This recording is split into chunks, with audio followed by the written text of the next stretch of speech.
A station that should have exploded didn't, because one reckless human walked into lethal radiation like it was a hallway light switch. But the real mystery isn't how he lived. It's why someone who could see every future chose to let him try. Before we begin, tell me where you're watching from, subscribe to join this crew across the stars, and now, the story begins. Houston, 2208. The kind of morning where the weight of your entire family sits on your shoulders and pretends to be confidence. Kaio Miller stood in front of the ARCO program complex, a massive structure of steel and glass that reached toward a sky crowded with orbital platforms. He was 30 years old, built like someone who hit the gym when he could afford it, hair cropped short, perpetual stubble framing a face that hadn't seen enough sleep in months. His reflection in the glass doors showed what he was trying to hide. A guy one bad evaluation away from losing everything. The message from his mother that morning had been brief. Lucas asked if you're really going to space. I told him yes. Don't make me a liar, Filio. Lucas, 12 years old with lungs that couldn't handle the pollution of their neighborhood. Every cough was a countdown Kaio couldn't stop hearing. Inside, the training hall buzzed with nervous energy. 40 candidates, human and alien alike, all competing for maybe 15 slots in humanity's first permanent stations beyond the solar system. Kaio spotted Trevor Kane immediately, another human candidate with the kind of smile that made you check your pockets afterward. Trevor had already positioned himself near the lead instructor, laughing at something that probably wasn't funny. The morning session was pressure testing. Diagnostics on life support systems under simulated cascade failures. Kaio's specialty, theoretically. Practically, he fumbled the third scenario, overthinking a valve sequence while the simulation timer screamed red. Miller, you just killed 6 people, the instructor said flatly. Again. Heat crept up Kaio's neck. He could feel Trevor's smirk from across the room.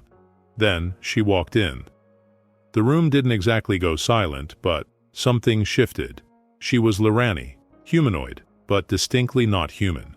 Pale skin that seemed to hold light beneath the surface, a subtle blue-white glow like a lamp wrapped in silk. Dark hair pulled into a simple knot. Eyes that were too large, too deep, colored somewhere between violet and ash. She wore plain gray clothing.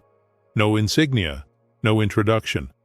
She sat in the back, opened a tablet that was definitely not standard issue, and said nothing. That's the Observer, someone whispered. Been rumors about her all week. She even talk? Haven't heard her say a word. The instructor cleared his throat. Break time. Those of you who haven't met our visiting species representatives, now's your chance. Integration isn't optional. Nobody approached her.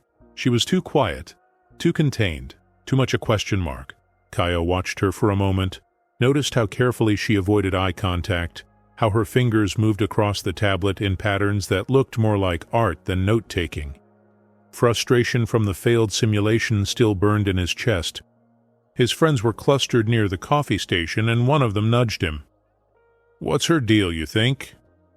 The words came out before his brain could stop them. Loud enough for half the room to hear. Loud enough for her. Hard to do integration when the glowing lamp over there won't even open her mouth. Probably just a pretty decoration for the program photos. His friends laughed. A few others smiled uncomfortably. The instructor's jaw tightened, but he didn't intervene. Didn't want to make it worse. Maybe. The Lirani woman didn't react. Didn't look up. Didn't defend herself. She just lowered her eyes to her tablet, and something about the way her shoulders curved inward made Kaio's stomach twist. But the moment passed. His friends moved on. The break ended. Training resumed. And across the room, in the back where no one important was watching, Seren of the Lirani Pathweavers made a single notation in her hidden file. The notation glowed faintly in a script no human could read. Then it faded to dark. 3 days later, Kaio noticed the pattern. Whenever he entered a room, the Lirani woman left it. Not dramatically, not obviously, but if he took the left training pod, she'd migrate right. If he sat near the front during briefings, she'd materialize in the back corner. It was so consistent it stopped being coincidence and started being a statement. He told himself he didn't care, that she was oversensitive, that it had been a stupid joke, and everyone made stupid jokes under pressure. Except late at night in the narrow bunk of his assigned quarters, her expression kept surfacing. The way she'd looked down, not angry, just smaller. The first emergency simulation happened on a Tuesday. Pressure breach in a mock station corridor, 5 minutes to evacuate 17 personnel through airlocks designed for 10. Kaio's team moved fast, efficient. He calculated load distribution, override sequences, called out instructions with the kind of authority that comes from growing up translating complex problems into simple survival. They saved 16 out of 17. Trevor's team saved 14. "Good work, Miller," Colonel Reese said after. "But watch your tone under stress. This job isn't just about being right. It's about being someone people trust when everything's falling apart." "Yes, sir." Kaio kept his face neutral, but the words landed like accusations. Trevor caught up with him afterward in the corridor, all smiles. "Nice run. Shame about that 17th person, though. Bet the review board notices patterns." "What pattern?" "Oh, you know. Guys who are great on paper but crack under real pressure. Get loud, make people nervous." Trevor's smile never wavered. "Just looking out for you, man." It was only later that Kaio found the discrepancy in his simulation report. A timing error that made his evac look 2 minutes slower than it was. Small enough to be a mistake. Precise enough to be sabotage. He stared at the file for a long time, then closed it without reporting anything. That afternoon, during a routine gravity acclimation drill, one of the smaller alien cadets, a crystalline species Kaio didn't recognize, suddenly went rigid mid-exercise. Her surface fractured with stress lines, and she collapsed. Everyone froze. The instructors were across the room, handling another group. The Lorani woman appeared from nowhere. She knelt beside the crystalline cadet with a gentleness that made the motion look rehearsed. Her hands hovered without touching, and that subtle glow beneath her skin brightened for just a moment. The cadet's fractures stopped spreading. Her breathing, or whatever approximated breathing, stabilized. By the time the medics arrived, the crisis was over. The Lorani woman stood, stepped back, and returned to her corner without a word, without acknowledgement, without demanding credit for saving someone's life. Kaio watched the whole thing from 20 feet away, watched how she'd moved with absolute certainty, how she'd known exactly what to do, how she'd disappeared again the moment it was done. He felt something uncomfortable twist in his chest, something that might have been shame. That evening, all candidates were summoned to the main briefing hall. Colonel Aidan Reese stood at the podium, looking like a man carrying a secret he didn't want to keep. "You've all been performing admirably," Reese began. "Your scores, your teamwork, your adaptation to mixed species protocols. All excellent. But there's something you need to know about the final selection process." The room leaned forward as one. By agreement with the Galactic Alliance, the ARCO program includes a long-term evaluation component, not just what you do in simulations, not just your technical scores, but an assessment of who you are when the stakes are real, when no one's grading you, when you think no one important is watching. Murmurs rippled through the crowd. Details of this evaluation remain classified for now. But understand this, you are being observed, constantly, by someone with the ability to see not just who you are, but who you will become. Reese's eyes swept the room, and for just a fraction of a second, his gaze caught on the Lorani woman in the back. She didn't move, didn't react. But Kaio saw it, saw the moment, saw the weight pass between them like a classified document changing hands. And in the back of the room, sitting perfectly still with her hands folded on her tablet, Serene felt the paths branch and multiply, each candidate a thread of possibility stretching into futures both bright and terrible. Including the thread that belonged to the man who'd called her a decoration. That thread still trembled, still dark at the edges, but not yet decided. The call came at Oro 300 hours on a night Kaio would never forget for all the wrong reasons. Kaio? His mother's voice was tight, controlled in that way that meant panic underneath. Lucas is in the hospital. The breathing got bad. They're saying it's the pollution again. But this time the emergency inhaler didn't help fast enough, and I need you to not panic because I'm panicking enough for both of us. He was already pulling on his clothes. I'm coming home. You can't. You're 2 days from evaluation week. If you leave now, I don't care. He's asking if you're going to quit. Her voice cracked. He thinks you're going to quit because of him. Kaio stood frozen in his quarters, one boot on, one boot off, staring at the dark window that showed nothing but his own reflection and the lights of Houston far below. Tell him I'm not quitting. Tell him I'm going to win this thing so hard they'll give him a room with air so clean he could breathe it forever. Filho. I have to go. He killed the call before she could hear him break. The next 72 hours were mechanical. He showed up. He performed. He functioned. But there was a hollow space behind his eyes where certainty used to live, and everyone could see it. Even her. On the third night, Kaio found himself wandering the observation deck long after curfew. Technically against regs, but security was light and everyone knew candidates used the space to think when thinking got too loud for quarters. He didn't expect to find her there.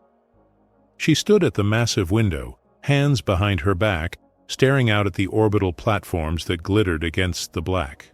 From this angle, her profile looked almost human, except for that glow, that impossible light that made her seem like she was lit from within by something that had nothing to do with physics. He should have left. Should have respected the space she'd clearly claimed when she chose the emptiest room in the complex. Instead, he heard himself speak. About that first day, his voice sounded rough even to his own ears. What I said. I was wrong. I was frustrated and stupid, and I took it out on you because you were quiet, and I thought quiet meant you didn't matter. He swallowed. I'm sorry.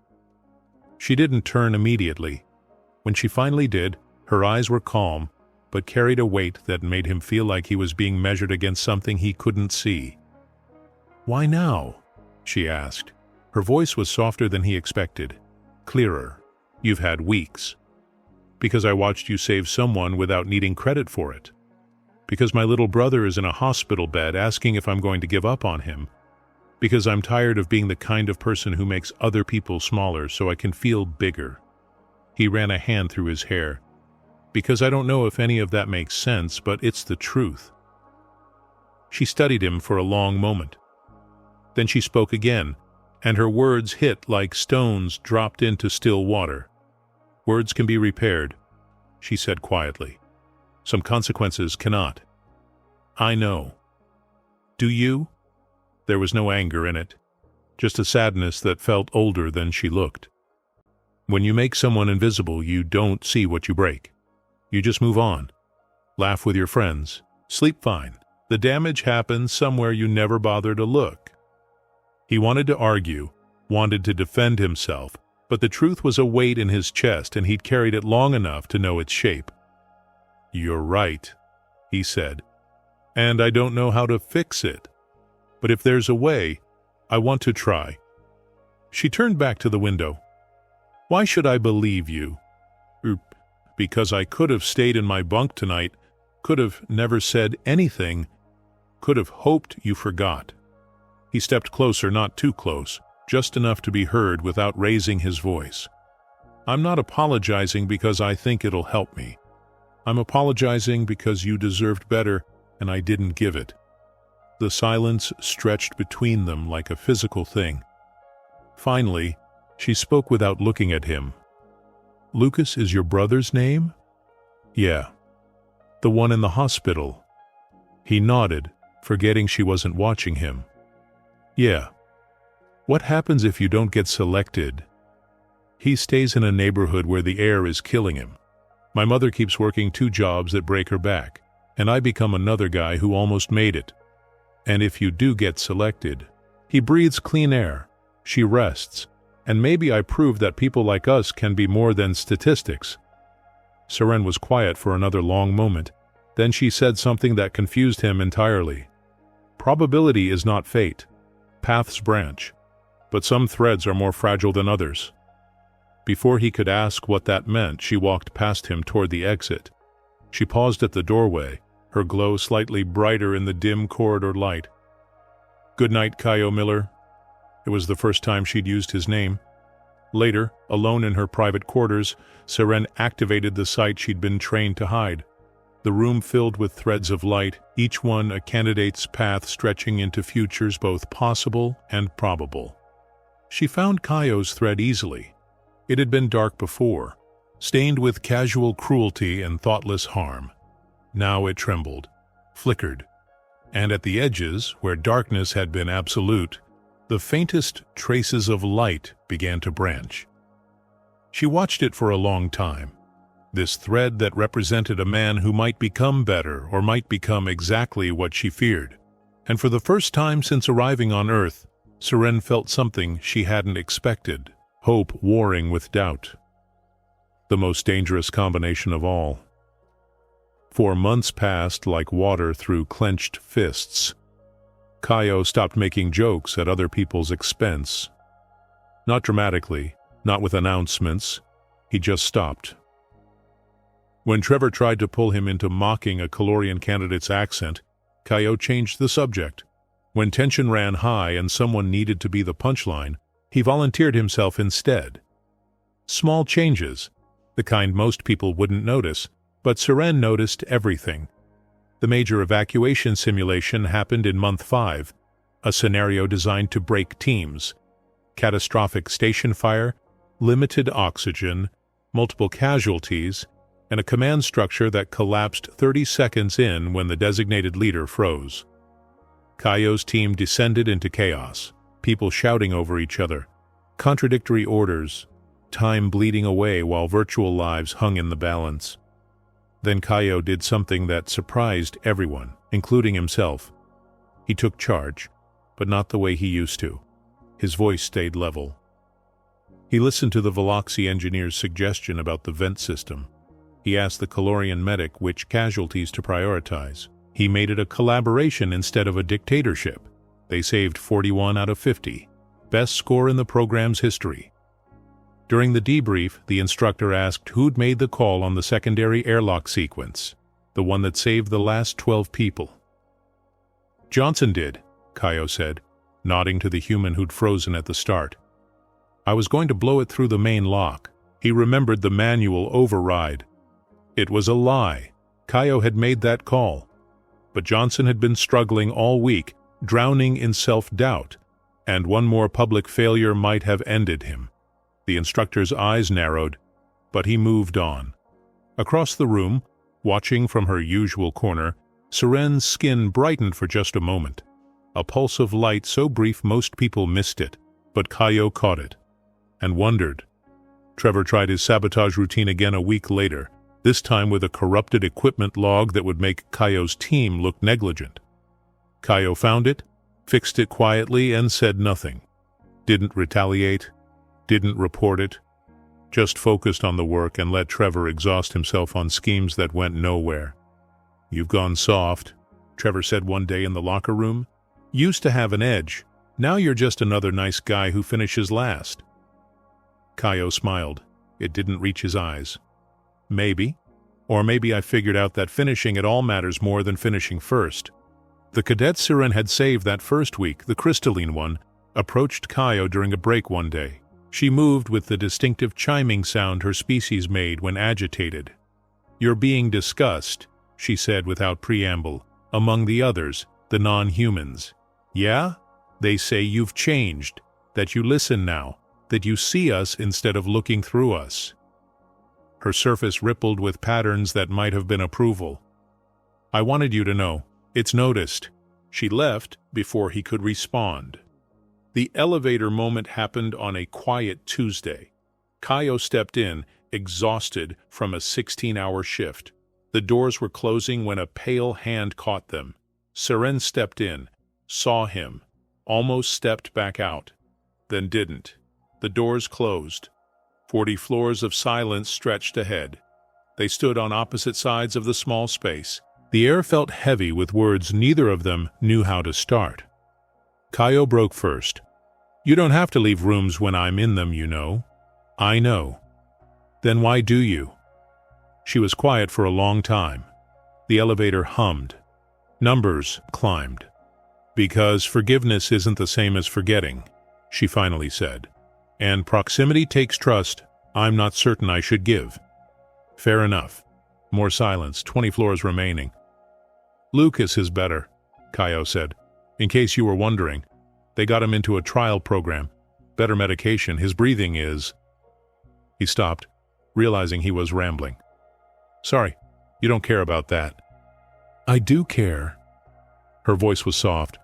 Why would you think I don't? Because I gave you no reason to. The elevator slowed. Her floor was coming. She turned to face him for the first time since entering. You asked how to fix what you broke, she said. This is how. Not with one apology, not with one good deed, with 1,000 small choices to be better than you were, until the person you were becomes someone you barely recognize. The doors opened. She stepped out, then paused. You're making those choices, she said. I see that. Ooh! The doors closed before he could ask what she meant by see. That night, in the candidates' common area, an alien veteran was holding court, telling stories about previous programs. Someone asked about the mystery evaluator everyone kept hearing about. You mean the Pathweaver? The veteran's tone shifted to something like reverence. Lyrani, rare gift. They see probability threads, possible futures branching from present choices. The good ones become advisors to coalitions. The corrupt ones... He shuddered.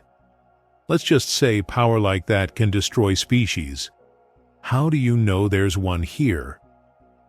Because the Galactic Council doesn't trust humanity yet, not after the first contact mistakes, so they send a Pathweaver to observe, to see not just who we are, but who will become if given power. Kaio listened from the back, pieces clicking into place. The quiet observation, the strange comments about threads and paths, the way she'd looked at him that first night like she was reading something he couldn't see. What do they look like? Someone asked. They glow, the veteran said, especially when using the sight, and they're usually the quietest people in any room because they're listening to futures the rest of us can't hear. Kaio left the common area and went to the observation deck. She wasn't there, but he stood at the same window where they'd talked, looking out at the same stars, and felt the weight of a question he couldn't answer. If someone could see every version of him that might exist, every path he might take, every choice that could branch into disaster or triumph, what did his path look like? And more importantly, did he want to know? The final comprehensive simulation was designed to be impossible. Multi-system cascade failure aboard a deep space station, hull breach in 3 sections, power grid collapse, life support failing across 12 compartments, 57 personnel, 6 species, 3 of them requiring specialized atmospheres, and exactly 40 minutes before everyone died. This is the one they used to break us, Trevor muttered as they suited up. Nobody's ever saved more than half. Kaio's team drew the worst starting position. Engineering bay, farthest from the evacuation craft, already contaminated with radiation. The simulation began. Chaos erupted immediately, systems screaming, people screaming louder. Kaio's mind went crystal clear the way it always did when everything was falling apart. Listen. His voice cut through the noise. We're not saving everyone from here, but we can buy time for the other teams. Velsh, can your species tolerate high radiation for short bursts? The reptilian engineer nodded. Good. You and I seal the reactor. Everyone else, you're not fighting the fire, you're herding people away from it. Drive them toward Beta Corridor. That's where rescue is coming from. They just don't know it yet. How do you know that? Someone asked. Because if I were running rescue, that's where I'd stage. He grabbed a welding torch. Stop thinking like separate teams. Start thinking like one station full of people who all want to breathe tomorrow. What followed was beautiful improvisation. Kaio jury-rigged a pressure seal using maintenance parts and prayer. The Calorian medic turned a cargo bay into a triage center. Johnson, the guy Kaio had covered for weeks ago, figured out how to reroute power through a decorative lighting grid of all things. They saved 53 out of 57. The bay erupted in cheers when the final count came through, people hugging, laughing, the kind of relief that comes from surviving something that was supposed to kill you even in simulation. Trevor's team had saved 38. His face was stone. "That's the highest score in program history," Colonel Reese said, and for the first time in months he was smiling. "Well done, all of you." The celebration lasted into the evening. Someone smuggled in actual alcohol, which was absolutely against regs and absolutely happening anyway. Kaio found himself surrounded by people congratulating him, asking how he'd known to do this or that, treating him like he'd done something remarkable instead of just doing his job. He extracted himself after an hour, needing air, needing quiet, needing to not be the center of attention for 10 damn minutes. The complex had an interior garden, a small green space meant to remind people Earth existed beneath all the steel. He found it empty, except for her. Serene sat on a bench beneath artificial trees that somehow still smelled real. She was reading something on her tablet but looked up when he approached. "Congratulations," she said. 53 is remarkable. It was everyone. I just made suggestions. You coordinated 7 different species with competing instincts under impossible pressure. That's not a suggestion. That's leadership." She paused. "You've grown significantly since we met." He sat on the bench, leaving space between them. "I had a good reason to." "Lucas?" "Partly, but also—" He struggled for the words. "I didn't like who I was. The guy who made that joke about you. I didn't like that guy looking back at me in the mirror. So I've been trying to be someone else, someone better." It shows. They sat in comfortable silence for a moment. The garden's ambient sounds, water trickling somewhere, leaves rustling in manufactured wind, filled the space between words. "Can I ask you something?" Kaio said, "and you don't have to answer." "Ask." "That day you helped the crystalline cadet, and when I took responsibility for Johnson, and probably a dozen other times I didn't notice, you were there, watching. Were you looking for something specific?" She was quiet for so long he thought she wouldn't answer. "I don't give up on people," she finally said. "I just see the paths they might walk. Some paths are bright, some are dark. Most are both, depending on which choices they make at which intersections." She looked at him. "I've been watching to see which intersections you choose. And? You've chosen better than I expected." Something in her voice made his chest tight. Not victory, just quiet recognition. "I almost destroyed your chance," she said softly. "That first day. I could have reported you, could have had you dismissed for conduct violations. I wrote the report 3 times. Why didn't you? Because I wanted to see if you were only that moment, or if there was more." She smiled, small and sad. "I suppose I'm more optimistic about humanity than my training suggests I should be." He wanted to thank her, wanted to apologize again, wanted to ask 1,000 questions about paths and futures and whether she saw anything good in his. Instead, he said, "I'm glad you didn't give up. So am I." They might have talked longer, might have crossed some invisible line between evaluator and evaluated, might have become something closer to friends. But Colonel Reese's voice crackled over every speaker in the complex. "Attention all candidates. Report to main auditorium immediately. This is not a drill. Final selection will commence tomorrow at Oro 900 hours. Furthermore, in accordance with Galactic Alliance protocols, the identity and evaluation of the Lorani Pathweaver assigned to this program will be revealed at that time. Attendance is mandatory." The garden went silent. Kaio turned to look at Seren. Really look at her. The glow beneath her skin, the careful observation, the talk of paths and choices, the way Colonel Reese's eyes had found her during that first briefing. "It's you," he said. Not a question, a realization arriving 6 months too late. She stood, her expression unreadable. "Tomorrow everyone will know. Tonight you should rest. You'll need it." She walked away, leaving him alone in the garden, with the weight of understanding settling on his shoulders like gravity he'd forgotten to account for. The alien who he'd humiliated in front of everyone. The one he'd called a decoration. The quiet woman he'd dismissed as irrelevant.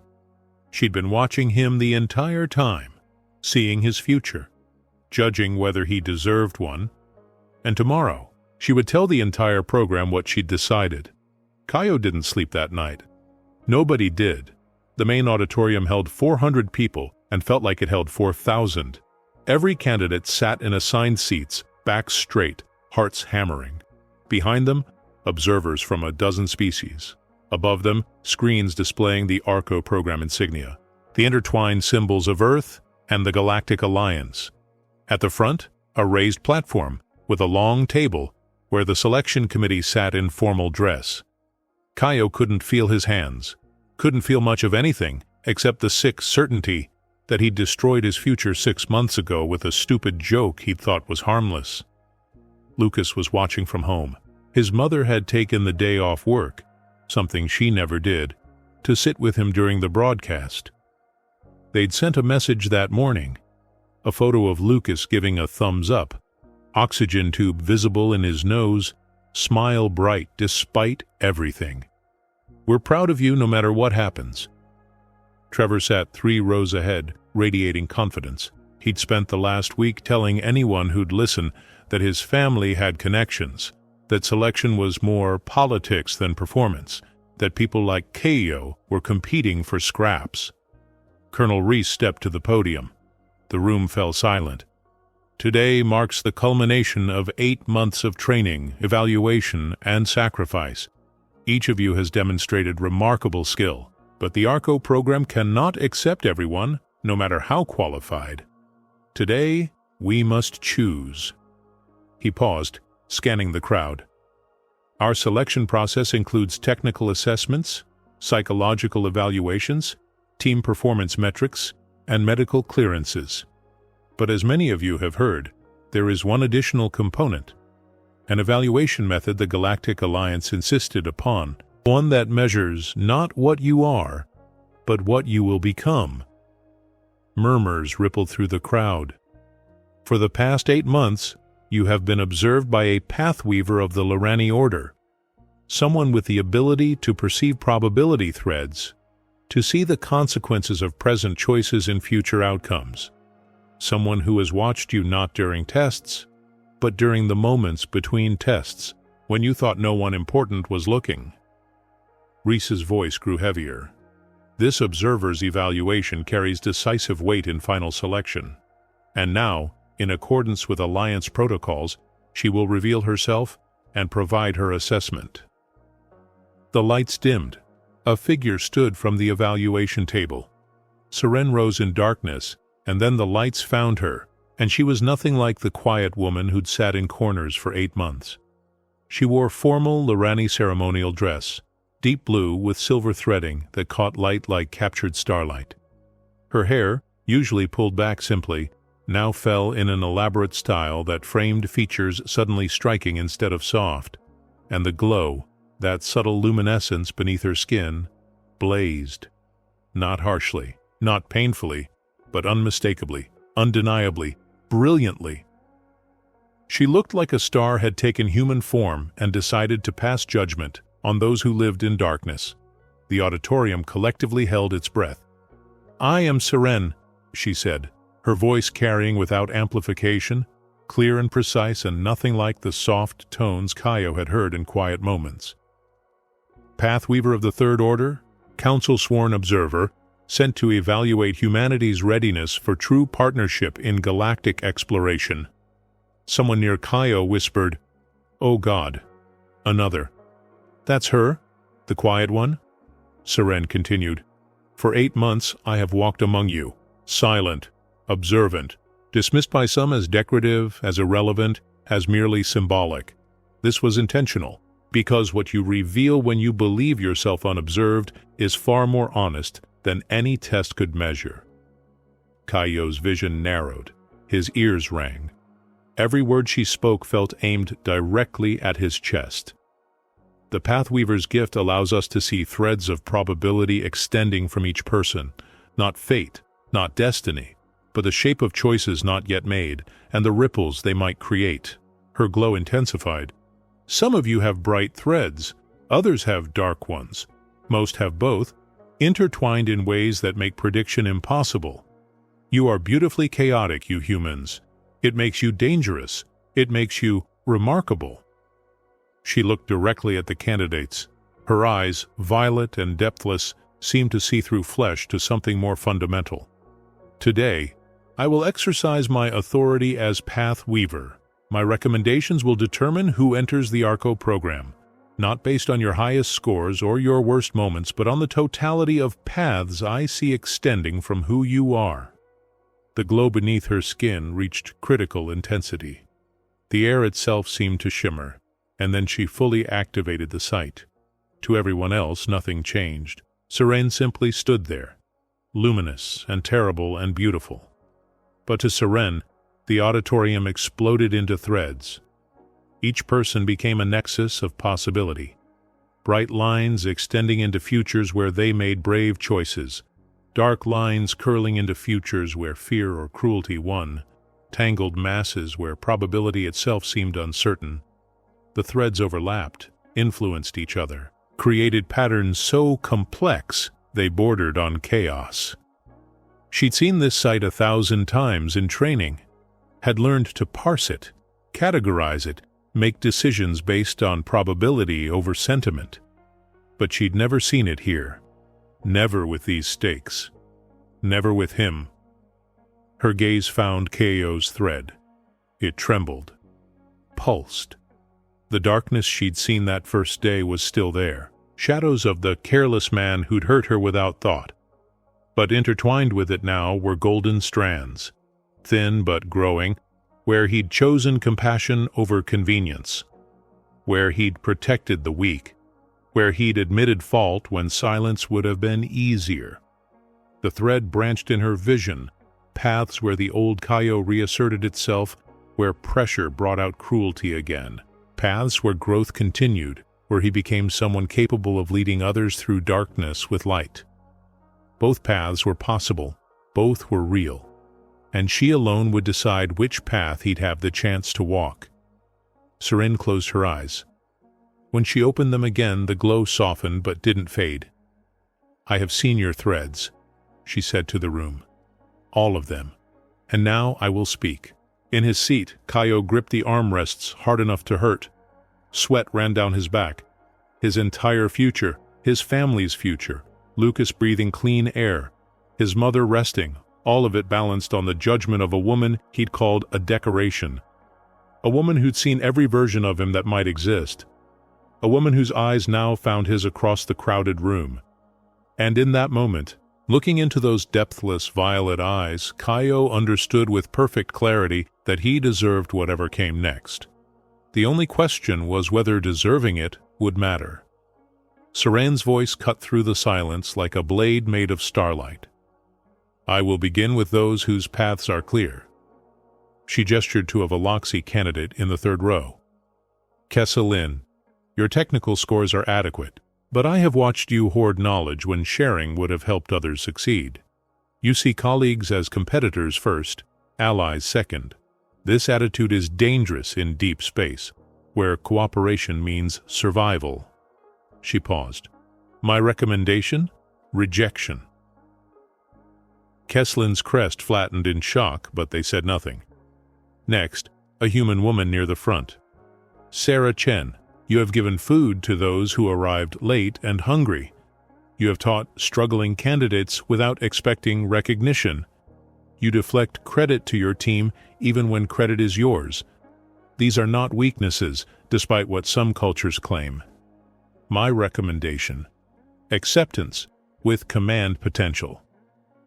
Sarah's eyes went wide. Others murmured approval. One by one, Seren moved through the candidates. Her assessments were surgical, fair but unsparing. She praised a Calorian for emotional intelligence, rejected a human for falsifying safety reports, Recommended a crystalline engineer for specialized roles despite low test scores because their creative problem-solving bordered on genius. Trevor's name came up. Trevor Kane. Seren's glow intensified slightly. Your scores are excellent. Your simulations nearly flawless. And I have watched you sabotage 3 colleagues' work to improve your relative standing. You believe yourself cleverly subtle. You are wrong. Trevor shot to his feet. That's a lie. I've never. I have documentation, Seren said calmly. Time-stamped files showing your access to systems you had no authorization to enter. Cascading errors that trace directly to your terminal. You are skilled, Trevor Kane, but you are not trustworthy. My recommendation, rejection, with note to review for ethics violations. Trevor's face went purple. He looked to Colonel Reese, who simply nodded. Security was already moving toward him. The room had gone from tense to electric. This wasn't just selection. This was judgment, absolute and inescapable. Kaio barely registered any of it. His entire focus had narrowed to the moment when Serene's gaze would find him, when she would speak his name, when everyone, including Lucas watching at home, would hear exactly what kind of man he was. The moment came. Kaio Miller. The room's attention snapped to him like a physical weight. He couldn't breathe, couldn't move, could only sit there as she looked at him with those impossible eyes. Kaio Miller showed significant deficiencies at program start: arrogance, impulsivity, and a tendency to belittle those he perceived as powerless. Her voice was clinical, factual, devastating. In the first week of training, he publicly humiliated an observer he believed to be irrelevant, dismissing her as decorative, as mere symbolic presence without worth. The room was silent enough to hear dust settle. This behavior is dangerous in any context. In deep space, it becomes lethal, because the person you dismiss today might be the person who could save your life tomorrow. Because cruelty compounds. Because Kaio stood. His chair scraped loud in the silence. Every eye in the auditorium turned to him. Seren stopped mid-sentence, surprise flickering across her face. His voice, when it came, was rough but steady. You don't need to soften it. Excuse me? Seren said. What I did. You don't need to make it sound less bad than it was. His hands were shaking.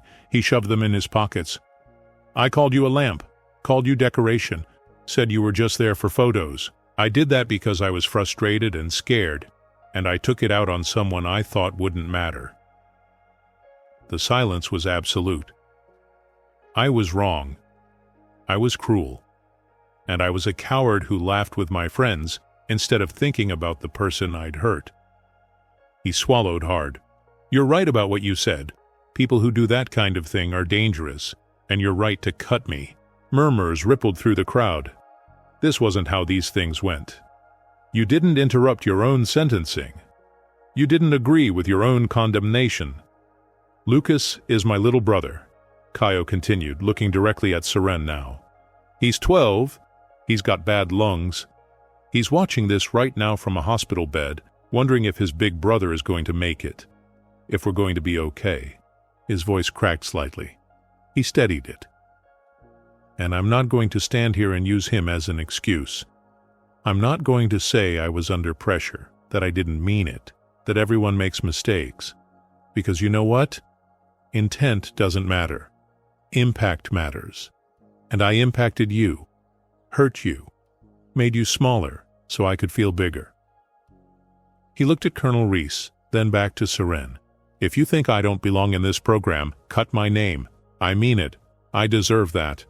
But please, and now his voice dropped to something raw, please don't let the others pay for what I did. They worked hard. They're good people. They deserve their chance. The auditorium was frozen. Even Seren looked stunned. Trevor, being escorted out, muttered something that sounded like, idiot? But Kaio wasn't done. I've spent 6 months trying to be better than the guy who said that. Trying to be someone Lucas could be proud of. Someone my mother wouldn't have to apologize for. Someone who lifts people up instead of tearing them down. He took a breath. But maybe 6 months isn't enough. Maybe some things can't be fixed. And if that's true, then I'll accept it. Because the one thing I won't do anymore is lie about who I was. He sat down. The silence that followed was profound. Seren stared at him. Her glow, which had been steady throughout all the other evaluations, suddenly flared bright. Brighter than before. Almost painfully bright. Because in her vision, the impossible was happening.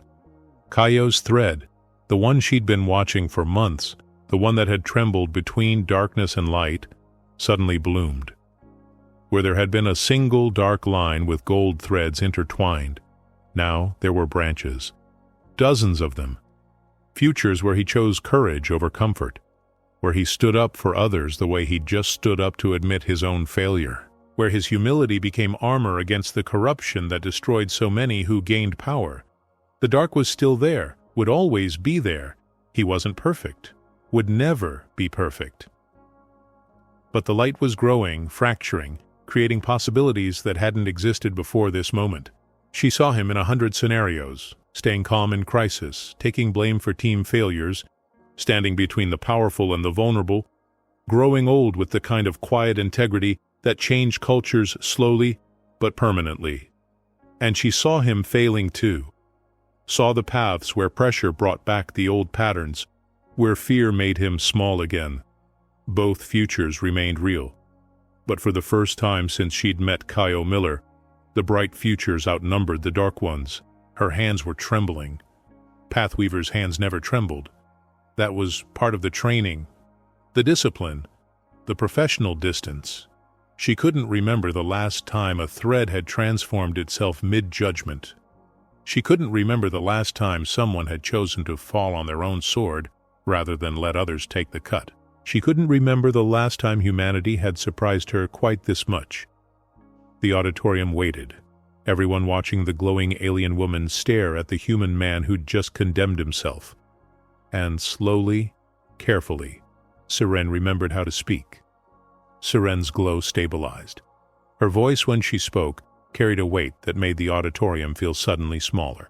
You're right that intent doesn't excuse impact. Right that words have consequences. Right that what you did was cruel. She paused. You're also right that you cannot undo it. The harm exists. It will always exist in my memory as clearly as it exists now.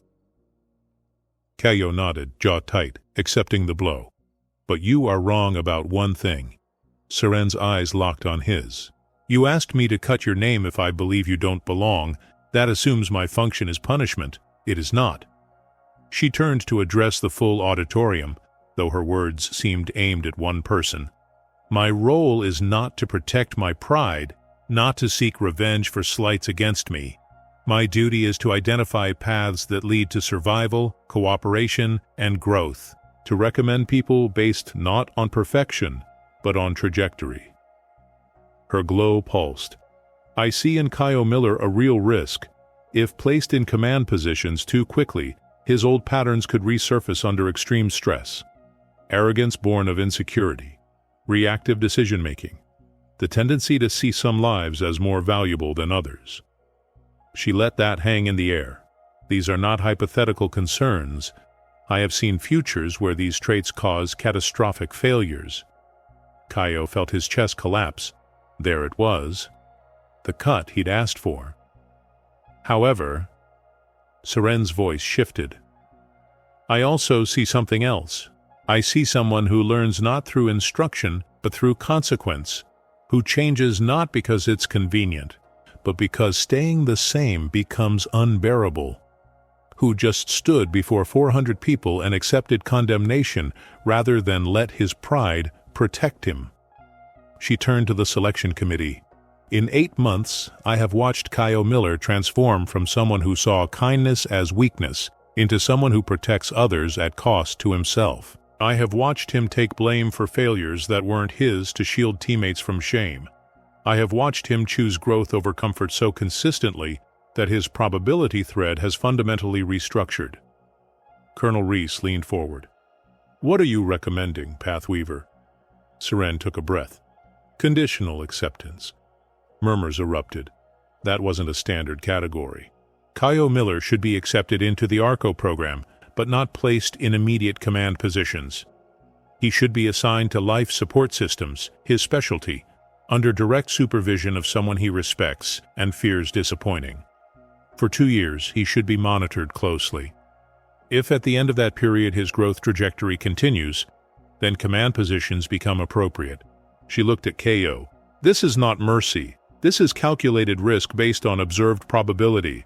You have earned a chance, not forgiveness, not erasure of what you did, but a chance to prove that the person you're becoming is real. Colonel Reese stood. That's an unusual recommendation.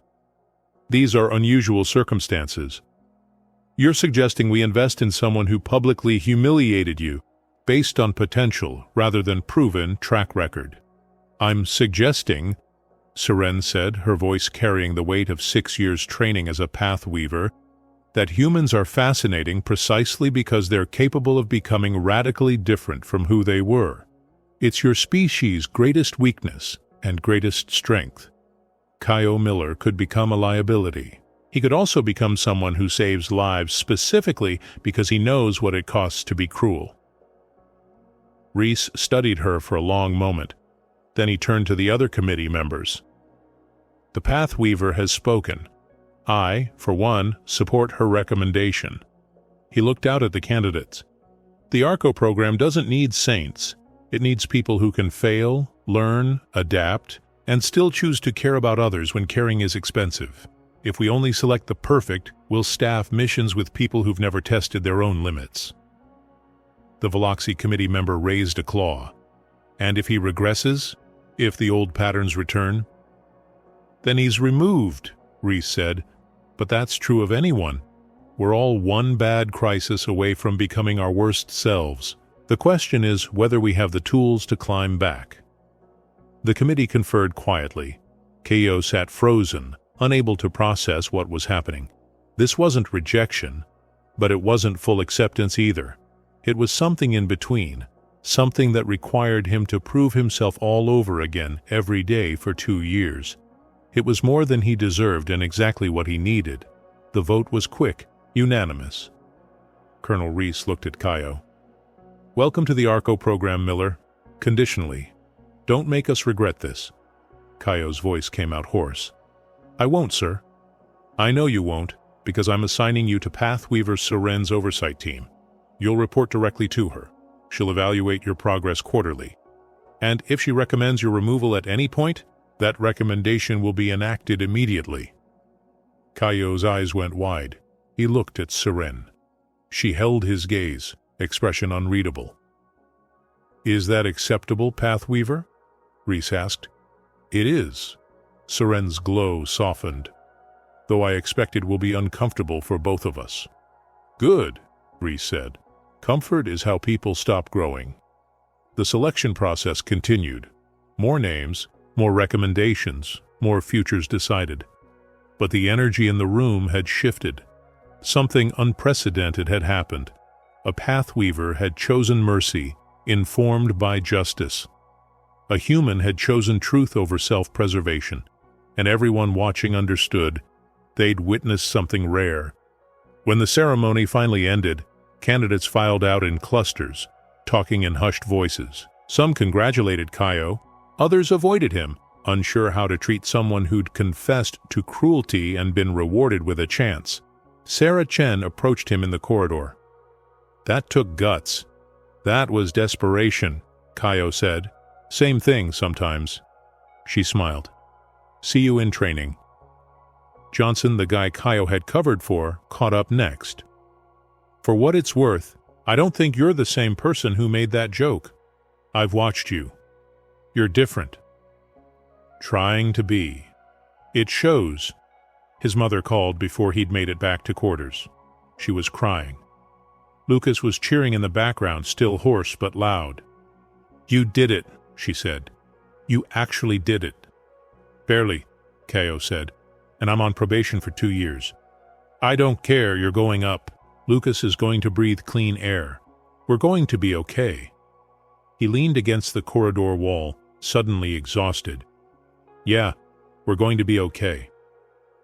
That night, alone in his quarters, Kaio pulled up the recording of the selection ceremony. Watched himself stand. Watched his own confession. Watched Seren's face as she'd seen something in him he still couldn't fully believe was there. His message indicator blinked. One new message. Sender. Seren. He opened it with shaking hands. "You asked how to fix what you broke. I told you it required 1,000 small choices. Today, you made one of the biggest. The next 1,000 will be harder because you'll make them when nobody's watching, when there's no reward, when doing the right thing costs you everything and gives you nothing. That's when I'll know if the threat I saw today is real. Prove me right, Kaio Miller." Seren. He read it 3 times, then he wrote back, "I will, every day, I promise." Outside his window, Houston glittered in the night, and above it, the orbital platforms where his future waited. Uncertain. Conditional. Earned not through perfection, but through the kind of honesty that left scars. He fell asleep with his hand pressed against the window, reaching toward stars he'd almost lost the right to touch, grateful beyond words for a woman who'd seen the worst of him and still believed in the best. 6 weeks into training, the call came. Not a simulation, not a drill. A real emergency on Training Station Kepler, humanity's first joint orbital facility with alien partners. Coolant leak in the fusion reactor, radiation levels climbing, crew of 8 trapped in the engineering section with failing life support. The senior supervisor had been knocked unconscious by falling debris. The automated systems were locked in a fail-safe loop that was killing the very people it was supposed to protect. And Kaio Miller, still on conditional acceptance, still proving himself day by day, was the only life support specialist close enough to respond. Colonel Reese's voice crackled over comms. "Miller, you're 30 minutes out. Can you stabilize them?" Kaio stared at his displays. His transport shuttle was small, fast, meant for supply runs, not rescue operations. Behind him, 3 other personnel, a Calorian medic, a human pilot, and a Veloxy structural engineer.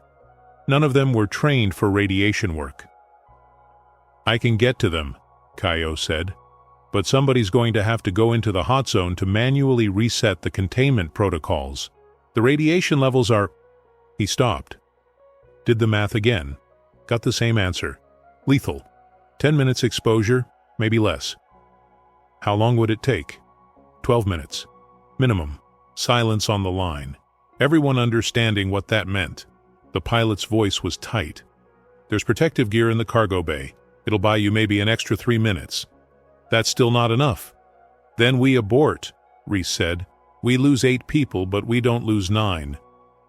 Kaio looked at his screen. 8 names.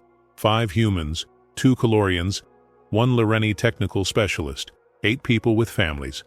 8 threads extending into futures that would end today unless someone did something impossible. He thought about Lucas, safely on Earth now, breathing clean air in a new apartment their mother could barely believe was real. Thought about Sarah Chen, who'd been on Kepler just yesterday and could easily have been in that section today. Thought about Johnson, about the crystalline cadet Seren had saved, about every person who'd given him a second chance he hadn't earned. Thought about a woman with glowing skin who'd seen a better version of him when he couldn't see it himself. "I'm going in," he said. "Miller, that's a direct order to abort." "With respect, sir, I'm not aborting. Those people are dying because a system failed. Systems are my job. If I let 8 people die because I'm afraid of radiation, then I'm not the person everyone's been betting on." His hands were steady on the controls. Strange that. He'd expected them to shake. "I'm sorry," he added, "but I've spent 6 weeks trying to prove I'm not the guy who values his own comfort over other people's lives. This is me proving it." The line went silent. Then Reese's voice came back, heavy with something that might have been pride or grief or both. "Get them out, Miller. That's an order." "Yes, sir." The shuttle docked. Kaio suited up, every movement precise. The others tried to volunteer to go with him. He refused all of them. This wasn't heroism. It was mathematics. One person exposed was better than 2. One thread ending was better than 9. He entered the hot zone alone. The radiation detectors on his suit screamed immediately. Through the helmet display, he could see the numbers climbing into red, into territory where cells started dying faster than they could repair, where DNA unraveled like thread pulled too hard. 12 minutes, he reminded himself. Just 12 minutes. The trapped crew was huddled in a service bay, faces pale behind emergency masks. They saw him. One started crying. "I'm getting you out," Kaio said. "But I need to reset the containment first. Stay here. Stay calm." The walk to the reactor control panel felt endless. His suit's radiation counter was now displaying numbers with too many digits. His hands started to tingle. Early nerve damage, probably. Or fear. Hard to tell the difference. 10 minutes left. He reached the panel, started the manual override sequence. His fingers fumbled on the controls. He forced them steady. Thought about every simulation he'd run, every emergency he'd trained for, every reason he had to finish this. 5 minutes left. The override was fighting him. Some kind of corrupted code in the system. He bypassed it, rerouted through secondary controls, prayed to gods he didn't believe in that this would work. 2 minutes left. The containment field stabilized. The radiation levels began dropping. Not fast enough to save him, probably, but fast enough to save them. He opened the comms. "Containment is stable. Get them out. Now." "What about you?" the pilot asked. "I'm already cooked." "They're not. Move." The evacuation took 4 more minutes. Kaio watched the crew file past him, some limping, all alive. The Lirani specialist paused, reached out a hand to touch his suit in what might have been a blessing or a goodbye.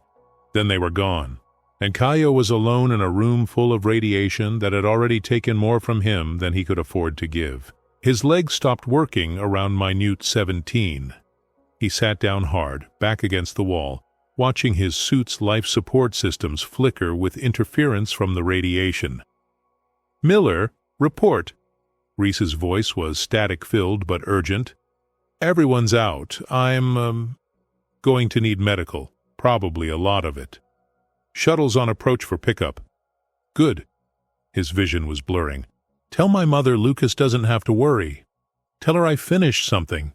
Tell her—" He stopped, listened to his own breathing, counted heartbeats, wondered if this was what paying your debts felt like. In the Arco Program Control Center, hundreds of miles below, Seren watched every second through linked telemetry.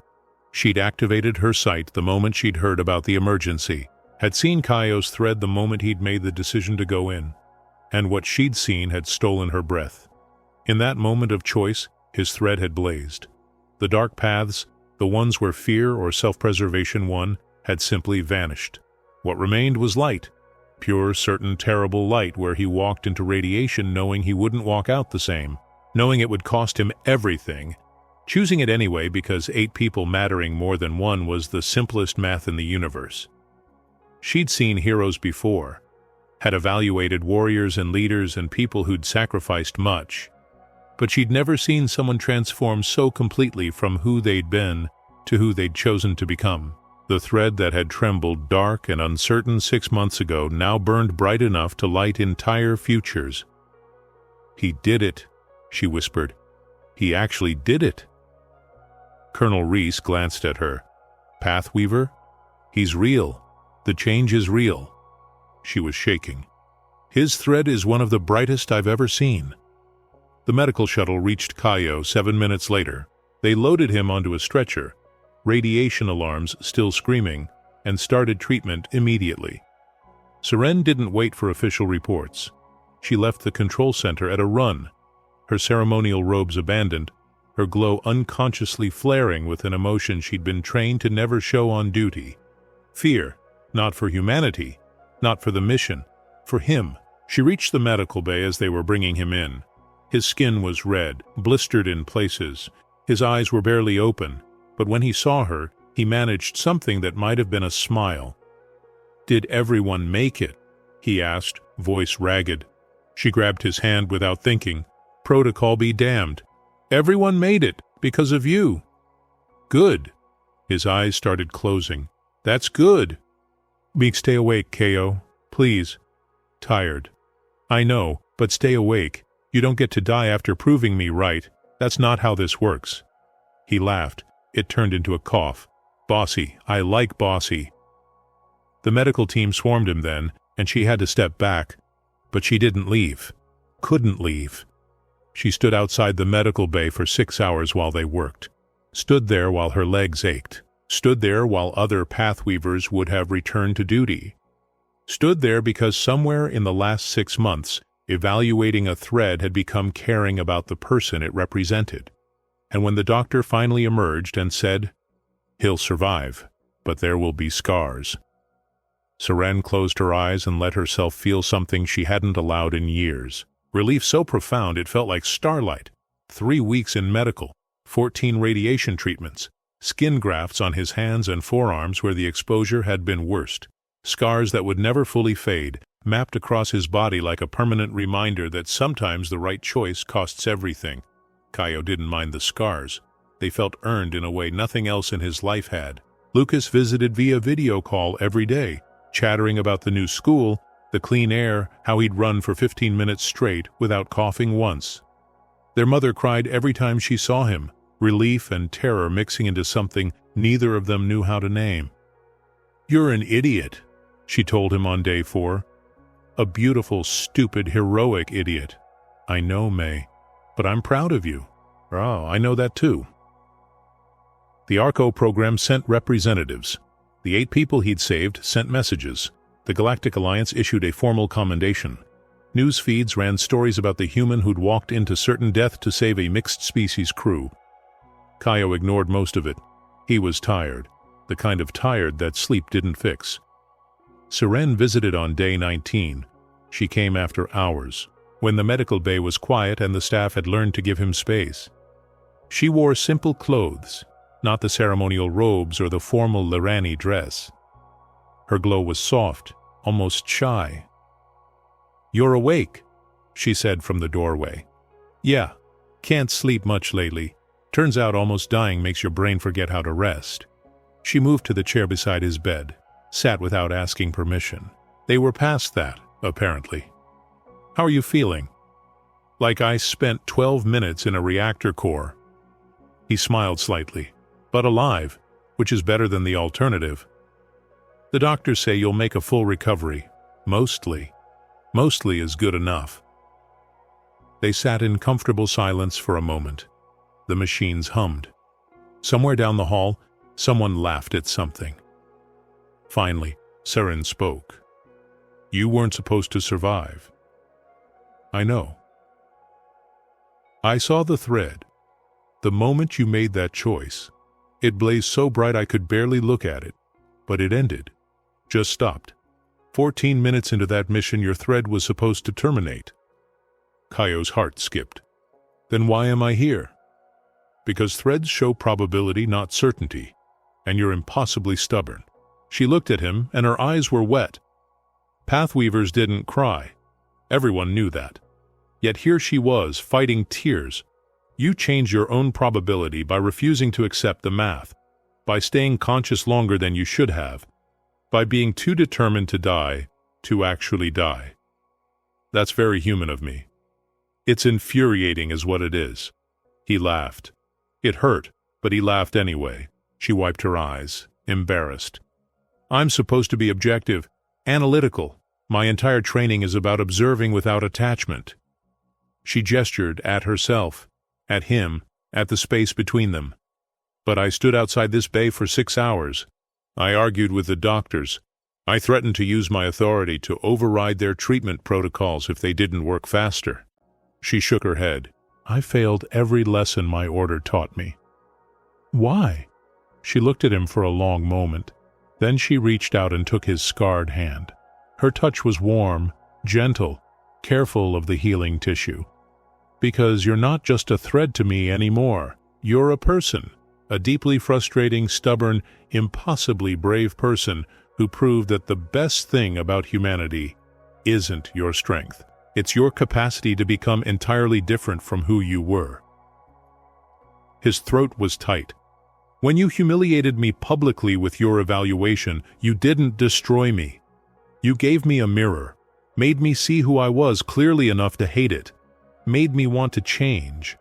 He squeezed her hand carefully. "So if I'm different now, it's because you saw something in me I couldn't see. You did the work. You gave me the chance." They sat like that, hands linked, the space between them smaller than it had ever been. "Can I ask you something?" Kaio said. "That day in the garden, before selection, you said you'd written the report about me 3 times, the one that would have gotten me kicked out. I did. Why 3 times? The first time I wrote it in anger. Every cruel thing you'd said, every reason you were dangerous. It was perfect, irrefutable, and entirely emotional." She paused. "The second time I wrote it analytically, just facts, just observations. It was fair, professional, and would have destroyed you just as completely. And the third time? The third time I tried to write it and couldn't, because I'd watched you take blame for someone else, watched you stop laughing at others' pain, watched you choosing growth when no one was forcing you to." She met his eyes. "I realized I was angrier at the person you'd been than concerned about the person you were becoming. What made you decide not to submit any of them?" I remembered something my mentor told me. The purpose of seeing futures is not to prevent every disaster. It's to identify which paths are worth walking despite the risk. Your path was risky, still is, but it's worth walking. Kaio was quiet for a moment. Then he said, "If I ever start to become that person again, the one who makes people small, the one who hurts people to feel big, will you tell me? Will you, I don't know, glow at me or something?" She almost laughed. "Glow at you. You know what I mean?" "I do." Her smile was soft. "And yes, if you ever need reminding of who you chose to be, I'll remind you, as loudly and brightly as necessary." "Even if it's embarrassing?" "Especially if it's embarrassing." He grinned. It was the first genuine smile he'd managed in weeks. "Deal." The medical bay door opened. A nurse poked her head in, saw them sitting together, and quietly closed the door again. Seren stood. "I should let you rest before you go." He caught her hand again. "Thank you for seeing me, really seeing me, both who I was and who I could be. Thank you for proving I was right to believe in you." She squeezed his hand gently. "Now, survive your recovery. That's an order from your oversight supervisor." "Yes, ma'am." She walked to the door, paused, looked back. "For what it's worth, Kaio Miller, your thread is one of the brightest I've ever seen now. Whatever happens next, that light doesn't fade. You've earned it." She left before he could respond, left him alone in the quiet bay with healing scars and a future that felt, for the first time, like something he'd built instead of something he'd been given, 2 years later. Station Kepler, now fully operational and serving as humanity's primary deep space coordination hub. Kaio stood in the command center, no longer conditional, no longer proving himself, just working.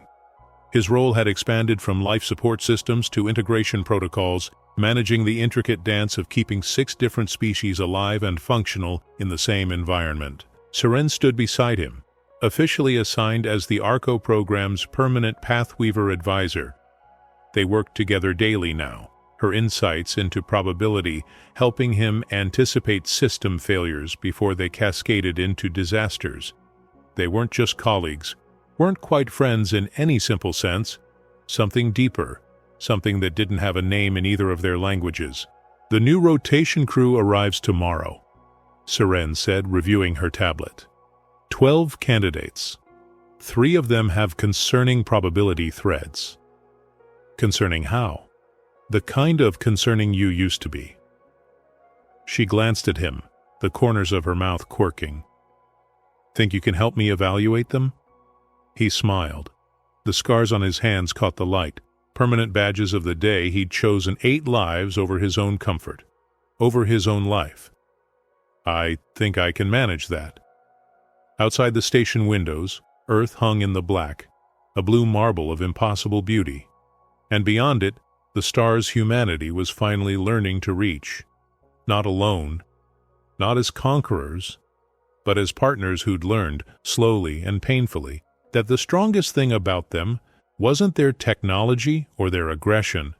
It was their capacity to look at who they were, decide they could be better, and do the grinding, unglamorous work of actually becoming better. One choice at a time, one apology at a time, one moment of choosing others over self at a time.